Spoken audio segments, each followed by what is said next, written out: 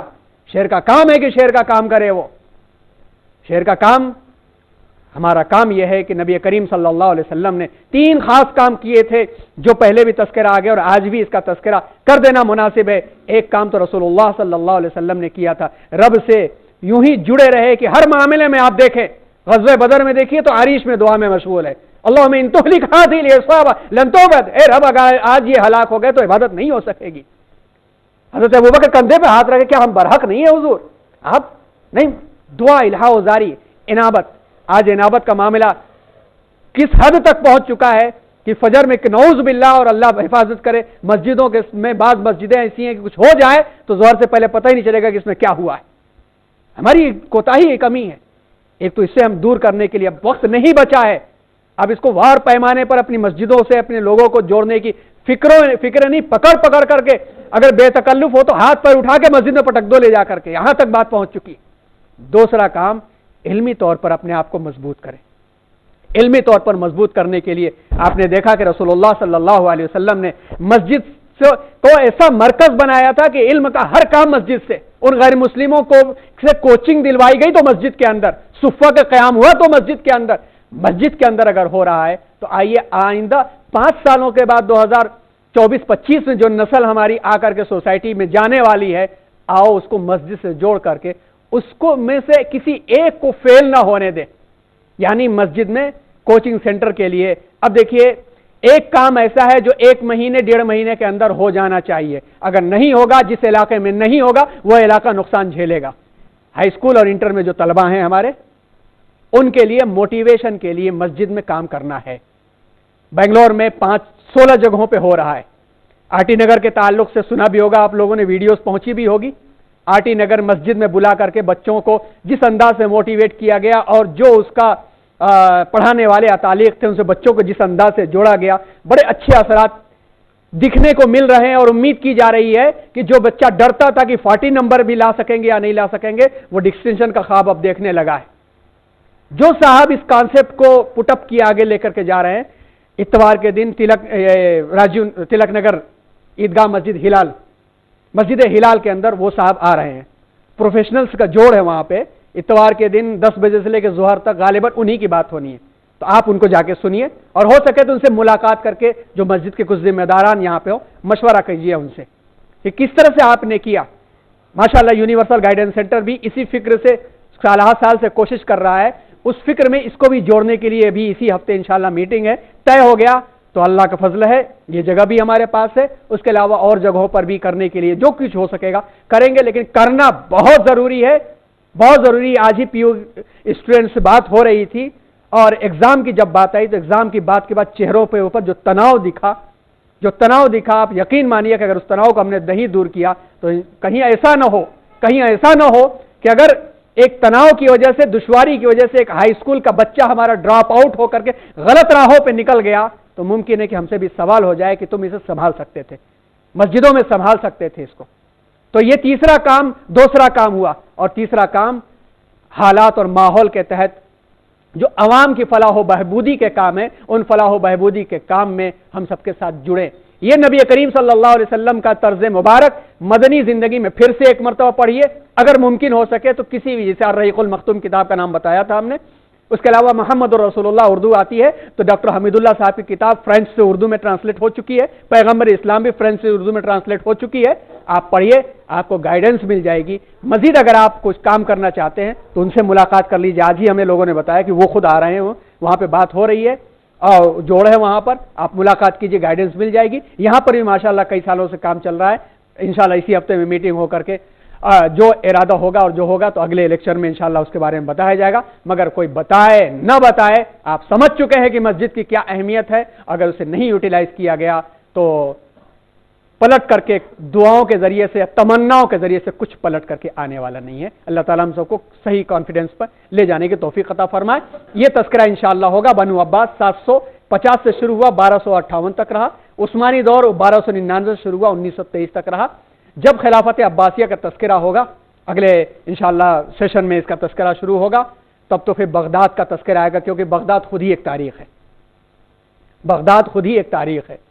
اور پورے دورانیے کے اندر ہارون رشید اور مامون کا تذکرہ نہ کیا جائے تو یہ تاریخی ادھوری رہے گی۔ المامون کا تذکرہ یورپ بھی ان کو استاد مانتا ہے، اور پھر ائمہ اور صحابہ ستہ اسی دور میں، ائمہ کرام چاروں ائمہ کرام اسی دور میں رہے ہیں، صحابہ ستہ کی تدوین بھی اسی دور میں ہوئی ہے، اور پھر باطل فرقوں نے جنہوں نے اتحاد کو نقصان پہنچایا، اسلام کو نقصان پہنچایا، معتزلہ، خوارج، مرجیہ، جہمیہ، اس طرح کے 10 یا 15 فرقے ہیں، ان کے بارے میں بھی ہمیں جاننا چاہیے تاکہ ہم بچ سکیں، اپنے آپ کو بھی بچا سکیں، امت کو بھی ہم بچا سکیں۔ انشاءاللہ اسی تذکرے کے مطابق گفتگو 20 دسمبر کو انشاءاللہ اسی وقت ہوگی، اور خلافت عباسیہ کا تذکرہ شروع ہوگا، اور یہ سارے تذکرے انشاءاللہ آپ کے سامنے آئیں گے۔